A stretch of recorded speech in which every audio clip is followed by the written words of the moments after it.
I thank you for the Holy Spirit that you have already sent throughout the room. I thank you for the cleansing that is going to happen in this space tonight, oh God. I thank you for the person who is going to sit here and their heart is going to be changed. Their heart posture is going to be put up to a level that they never thought that they could stand in front of you, oh God. I ask that somebody go home tonight and feel like they need to go to their knees and pray to you because there's... The black sofa. The black sofa. And we're here to celebrate Kei Rock. Good. You look like a professional bowler. Coming to the motherfucking stage. We got Kei Rock.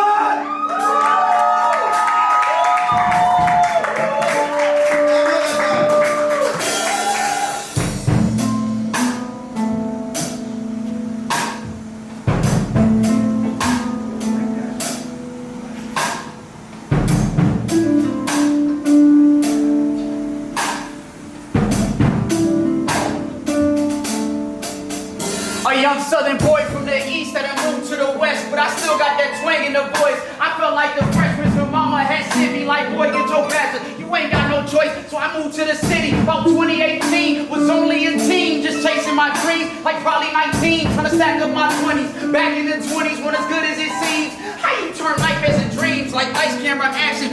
Cameras won't catch you the behind the scenes, like cut it. Look, who you supposed to be when you hollow inside? Or who's supposed to be there when you call up and cry? Or how you supposed to live when you thought you would die? And everybody just trying to tell you to swallow your pride. Look, I can't do this, man.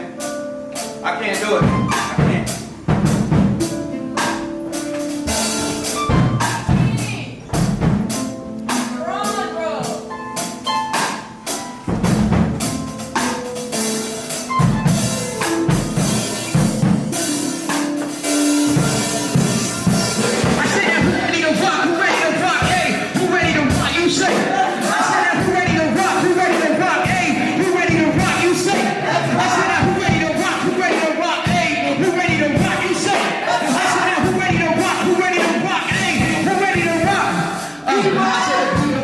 But my mama called me Aki. Heard some people trying to find the people call me Pop. You see the God of a believer, to some of a deceiver, but look. See, it's not only with the art that I can be an open book, but I be feeling like without the art I'm always overlooked. And they like, do you know who you is? And do you see what you was? And do you see who you does? They like, do you know who you is? And do you see what you does? And do you see who you was? And they like, and do you know who you is? And do you see who you was? And do you see what you does? And they like, and do you know who you is? And do you see who you was? And do you see what you was? Wait. I feel like I'm only great on the days that I know that I am. I'm still struggling on the days that I don't know. Unmotivated demons telling me don't go, so I 1-2 step back into a slippery slope of misconduct. You see, I knew better, but didn't do it. Instead, I picked up the lighter fluid, ignited a wildfire, and used your body as a fire extinguisher. You see, I got this thing with you. Well, I want you to kiss me, hold me, but also show me that there's more to life than in between your thighs. See, according to the guys, it's summertime, right? So we outside, you know what I'm saying? But on the off days of the outside shenanigans, I have to be a man again and deal with the inside turmoil. And dig deeper. Because sometimes your enemies are your real teachers, like who will you be when you feel like the world is against you? Or who will be there when you feel like the world is against you? I clench 2 fists together, ready to fight the old habits that's been asking for visitation. Place a sign in front of my heart that said no trespassing, because apparently love don't last always.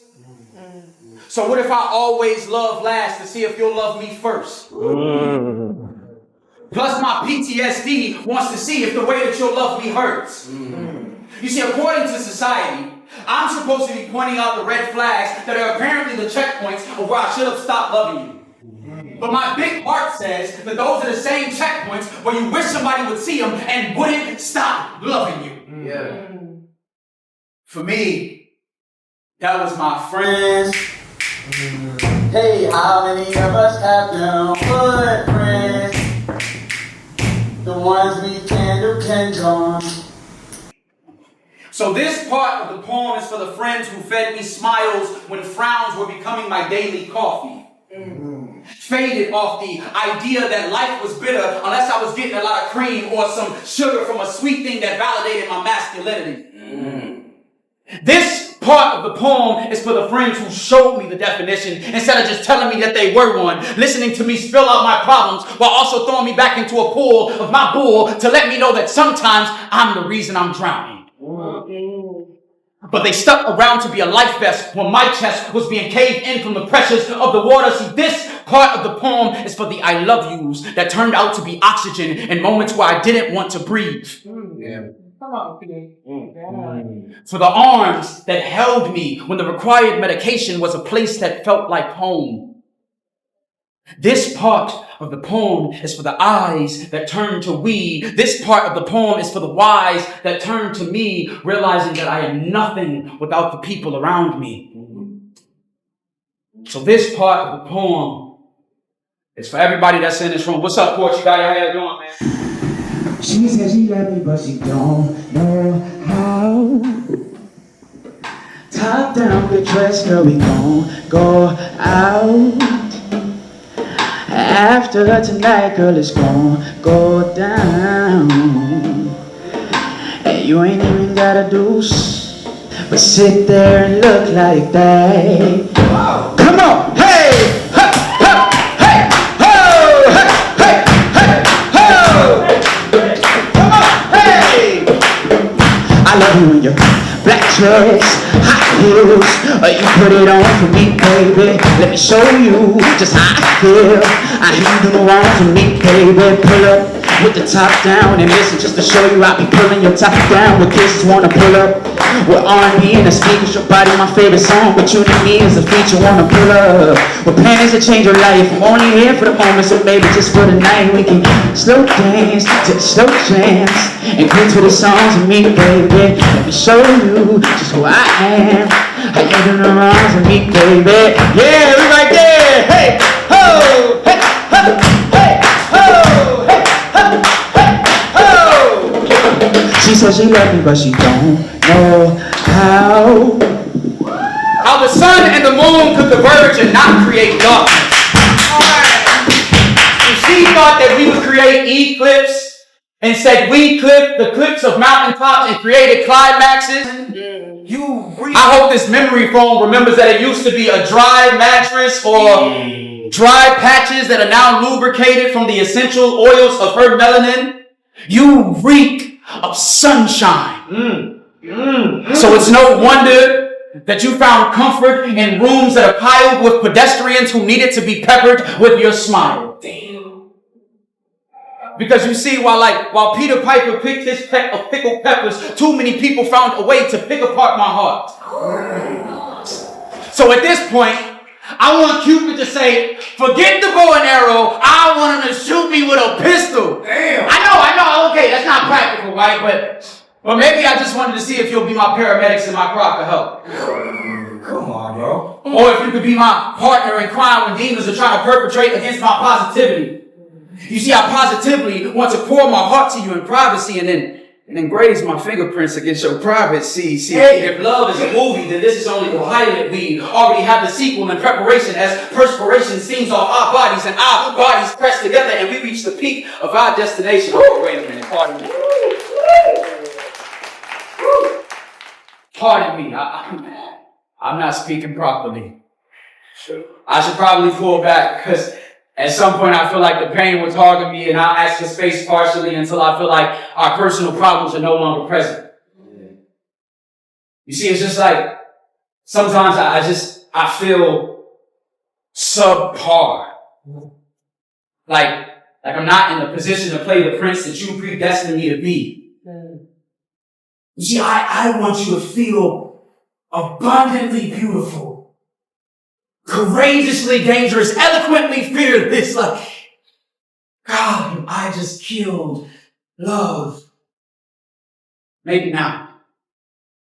But it's obvious patience isn't pumping through the pipelines of my reproductive system because I wanted us to propel directly to the I do's in order to know that you want this. I know that is preposterous, and I've been trying to polish this pity off with an apocalypse, so when you part your lips and tell me you love me, it won't have to live parallel to post-toxicness.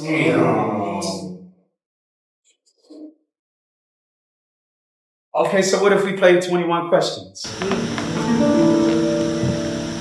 And no, not the type that we used to play back in the day, but we would just ask, like, what's your favorite color? And we just skip straight to the sex thing, you know what I mean? Like, the type that would invoke genuine connections. Like, genuine confessions. Like, they're actually more like wishes, but I have more than 3, so I'll just keep them as questions. What if I were to ask you for directions?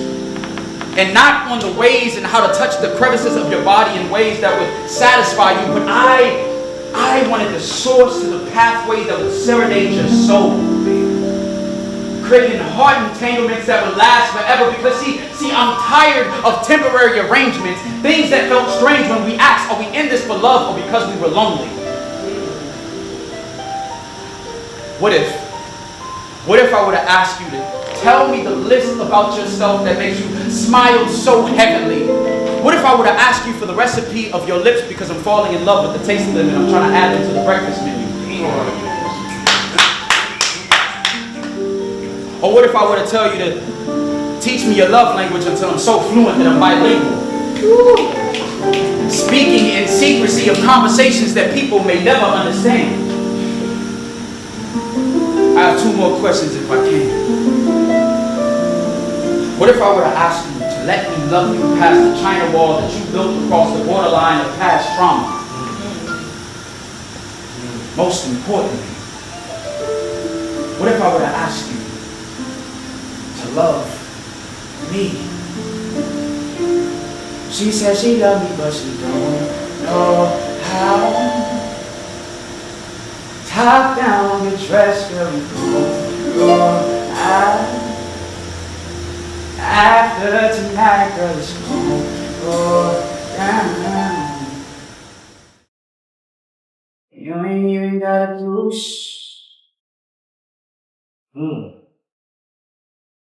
But don't tell me goodbye. I don't wanna feel how they taste on your lips. I don't wanna see how they look in your eyes. Don't tell me goodbye. I don't wanna live not knowing when I'll see your face again. Or if I'll feel this space again. Will I feel the safe again? Don't tell me goodbye. What if I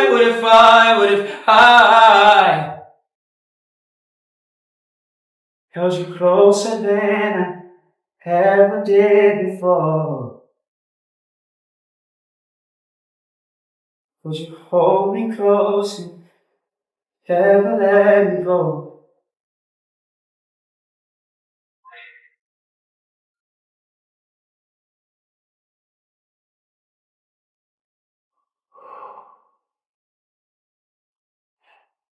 I felt the goodbye in your arms. The regret in our eyes as we looked at each other trying to figure out, like, how do we spend our last moments together? It was like you couldn't kiss me because you knew that it would reel you back in.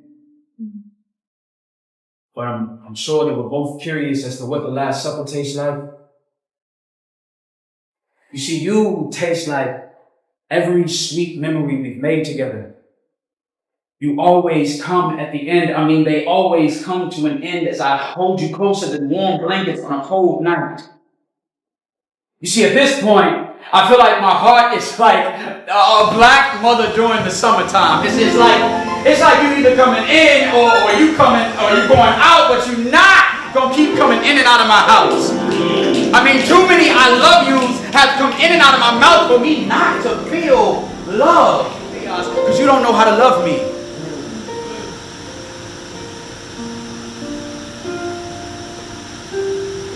No. No. Maybe I don't know how to love you. Maybe I don't know how to love through the moments in my life that feel like 20% trauma and 80% numb or 20% anger. And maybe I need drums because my heart skips a beat when I think of you. You see, I tried to conduct us in a different direction, but couldn't. Because the way that we were orchestrated, there was already so many strings attached that it felt like violence to disconnect you from my soul. The bass in my voice starts singing the blues when the distance becomes evident. You see, my thoughts were loud, the room was silent. I painted the silence with your moments. Cut through the sexual tension with my tongue. I used it to take your breath away and then speak life into you as if I was practicing CPR. See, we are on the same page when it comes to romances, but those dances won't get us through every song. So please don't be mad at me if I don't ask you to save me the last dance because you don't know how to treat me. You see, a healing heart deserves a certain type of affection. Surgeries with the urgencies to stop the bleeding from built up pain. You see, I'm 5'9" with a heart that's 5'10". Just from trying to protect it, I lost me like 5 friends. Just from trying to keep it 100 with people who 5'10", half of me. The other half of me probably needed like 5 pens just to write out the stress factors. They said grieving would take a year. I look up and I'm 5 in. Here come one of those 5 friends. We ain't talking like 4 months, but now I got 3 missed calls to tell me that you 2 minutes away and need 1 second of my time. A second turns to an hour when we look up and we're 5 in. Woo. You know, sometimes I feel like love don't cause a thing but a confused heart and a broken soul. You know what? Wait a minute. I would like to file a claim for false advertisement. You know what I'm saying? Like, I just want to know, like, what's the exchange policy? It's just that, like, if you're not ready to be my parachute, then why should I fall for you? You see, I fought for you. I would go toe-to-toe with my demons in order to come to you as an angel. You brought your demons into the bedroom, made me make love to a stranger. My anger is the last thing you should be concerned about. You should be worried about my happiness, because when I find it without you, you may never see me again. You don't know how to keep me. You see, my mother raised a gentleman, right? So I don't mind. I'll open doors for you, then open pores for you to seep into my soul. But it's so hard. It is so hard to stay open for people who keep you locked out. See, at this point, I'm not even gonna lie. I feel like it is long overdue that somebody done got. Okay. All right. No, it's just I'm a poet, right? So I'm gonna get up here and talk my stuff, and that's why some people don't date artists, okay? But it's not my fault that you spent your love career being an escape artist. Don't get me wrong, I used to be you. That's why I opened up my heart after I'm trying to free you, but then you betrayed me. So don't get mad at the person in front of you. It's just the person that you made me see. Sometimes I'll be feeling crazy. I give everybody my everything, just for everything to fall backwards. They all actors, while I speak highly of them and sing praise like tall pastors. See, I thought about you today.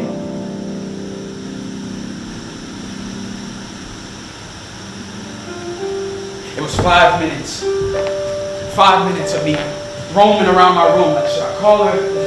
Should I not? I don't know. 4 times with my finger hovering over your name. Hey, I know I called you 3 times.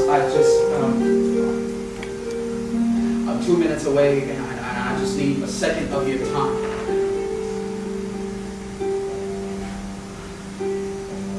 A second turns to an hour. We look up and we're 5 in.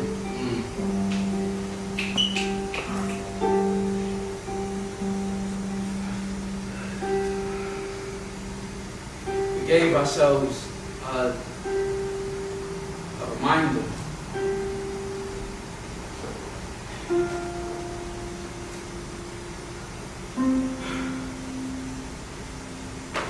It's just that, like,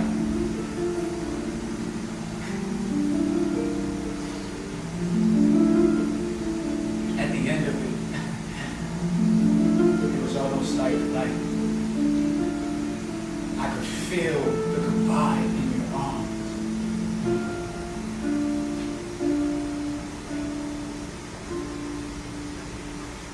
The regret in our eyes as we looked at each other trying to figure out, like how do we spend our last moments together? You couldn't kiss me, you know? Because you knew it would reel you back in. But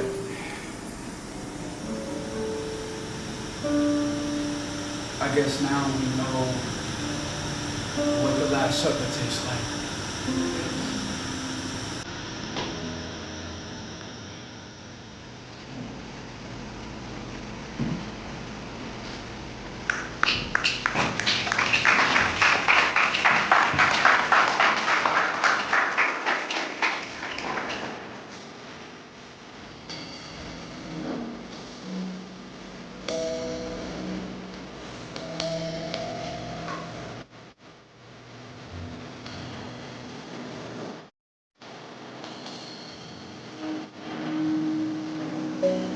It was all of ours.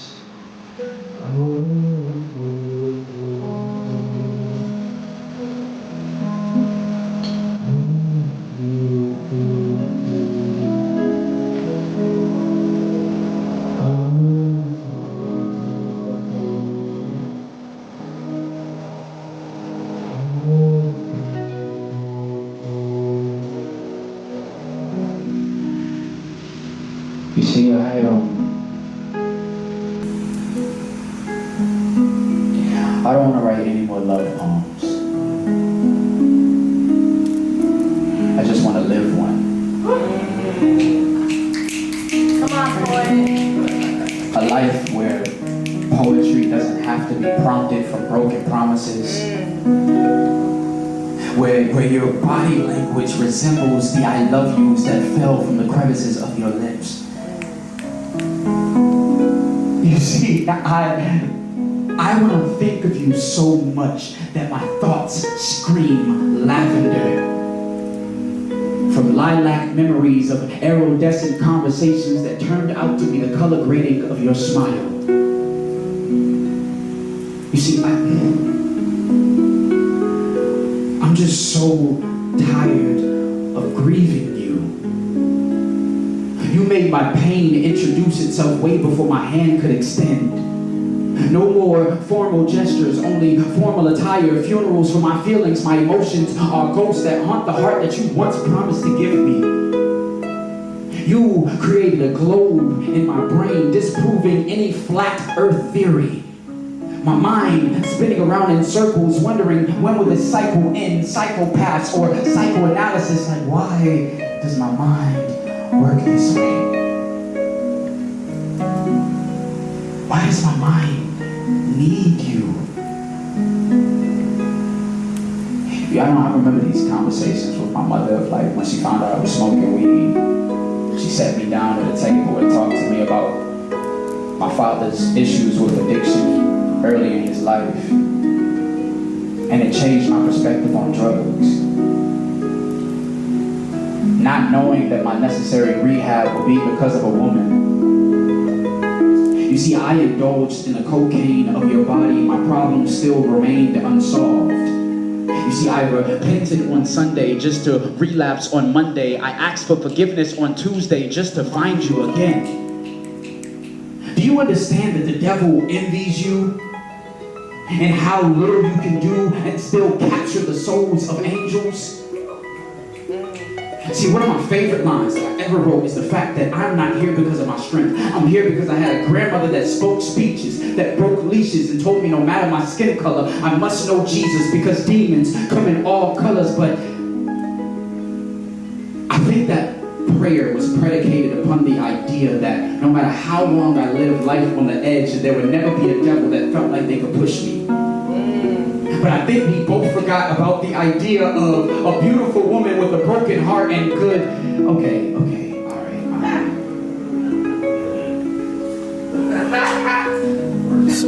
You see, I realize that at this point in the poem, I'm making it sound like it's all about you, or that you were the only one who did anything wrong.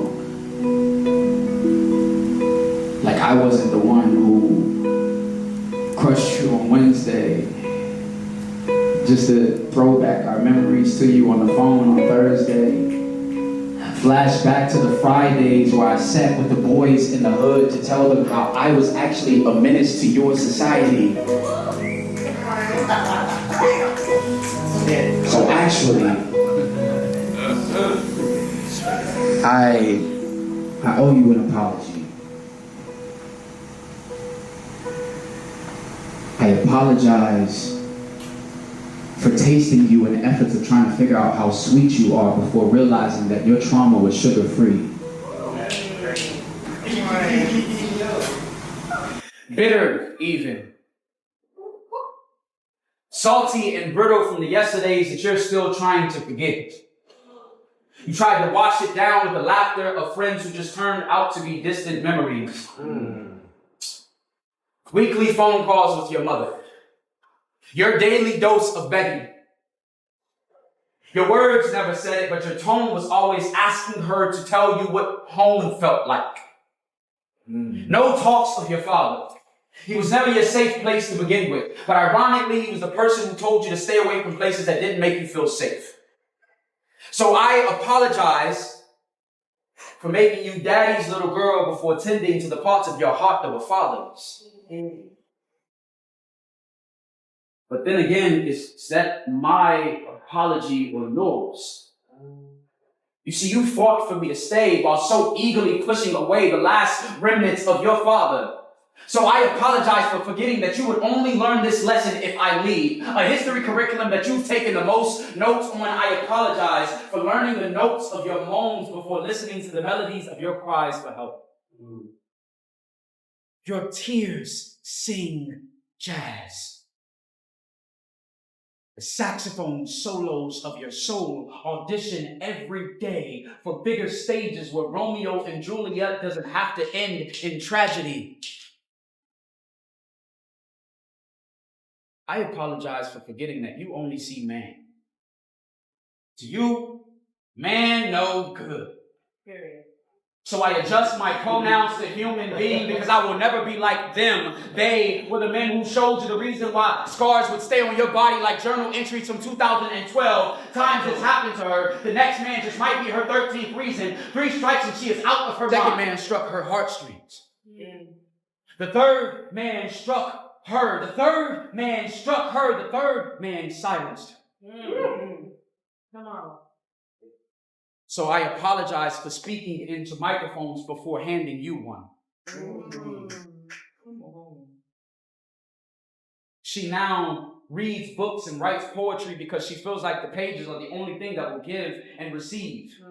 She 69s with her thoughts every day. She is a recovering overthinker. She needs a place to rest her mind. So I apologize that I didn't pray for you out loud. But I did pray for you. I actually thank God for you. I even asked him to show me the definition of forgiveness because my love went deaf when your love went mute and wouldn't give me the apologies that I also deserve. See, I cannot apologize that I am not the demon that you perceive me to be. I am not even an angel with detachable horns. I am a child of God who sometimes makes the wrong decisions on who to tangle with, but it takes two. It takes too many times of me making the same mistake. God, is she my type or am I just not learning my lesson? No, I apologize and my apologies are no longer about you. Because they would just be a reminder to all the scars that maybe I left behind myself. So I actually hope that you listen to this and use it as a mantra. And maybe one day, it'll be stitched into your veins so that you can use it, look into the mirror, and start with the first line. I apologize.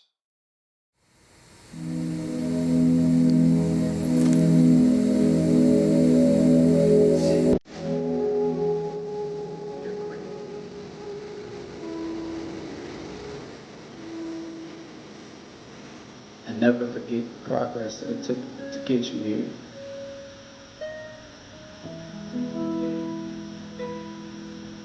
Dear God, thank you for me. Poem.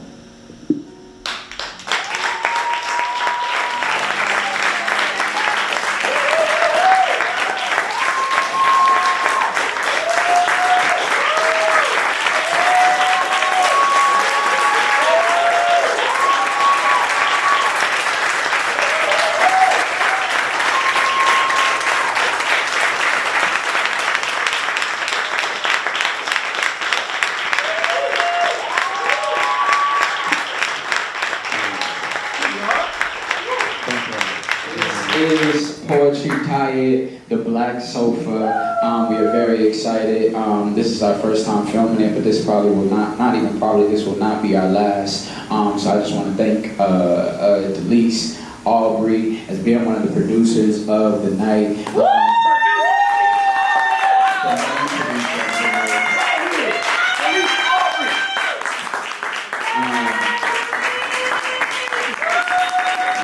Shout out to the band, man.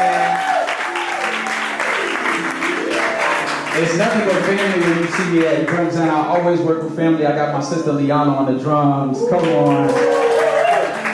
I got my sister Sarah on the harp. Shout out to the Living Room and the Leeds, man. I'm telling you. I love this space from the moment she brought me in here, man. I knew we was gonna make some magic, and we're doing just that, Delise. So shout out to you. I love you so much.